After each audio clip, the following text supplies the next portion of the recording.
Dubai, UAE visa এবং বর্তমান flight পরিস্থিতি নিয়ে 8ই মার্চ 2026 তারিখ পর্যন্ত পাওয়া তথ্যের ভিত্তিতে বড় আপডেটগুলো নিচে তুলে ধরা হলো।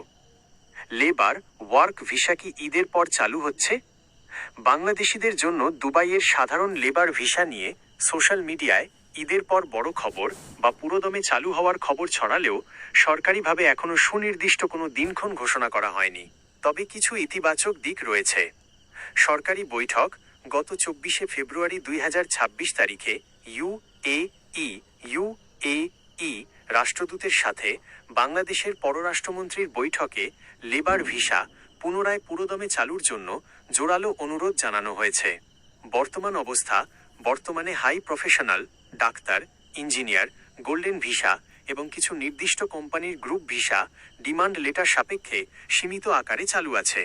সম্ভাবনা: ঈদের পর নতুন করে কোটা বরাদ্দ বা নীতিগত পরিবর্তনের একটি জোরালো গুঞ্জন রয়েছে। তবে ভিসা পাওয়ার আগে কোনো দালালের কাছে ঈদের পর ভিসা হবে বলে টাকা দেবেন না। 2. ভিজিট ভিসা নবায়ন নিয়ে বড় সুখবর। আঞ্চলিক উত্তেজনার ইরান ইসরায়েল ইউএস সংঘর্ষ কারণে যারা দুবাইতে আটকা পড়েছেন তাদের জন্য ইউএই সরকার অত্যন্ত মানবিক একটি সিদ্ধান্ত নিয়েছে। জরিমানা মওকুফ।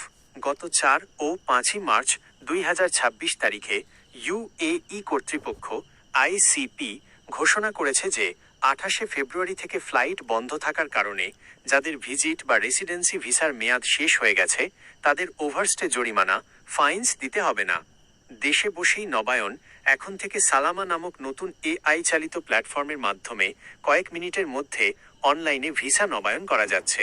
এছাড়া ইন কান্ট্রি, দেশ না ছেড়ে 30 বা 90 দিনের এক্সটেনশন সুবিধাও চালু রয়েছে। 3. ফ্লাইট চালু ও বর্তমান অবস্থা।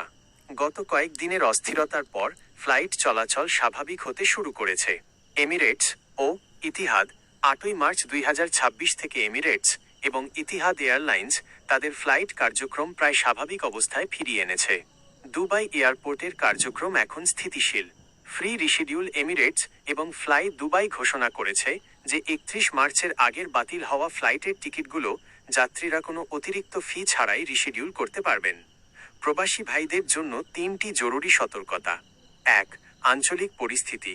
যদিও দুবাই এয়ারপোর্ট চালু হয়েছে তবুও ভ্রমণের আগে আপনার এয়ারলাইন্সের অ্যাপ বা ওয়েবসাইট থেকে ফ্লাইটের বর্তমান স্ট্যাটাস চেক করে নিন। 2. ভিসা জালিয়াতি।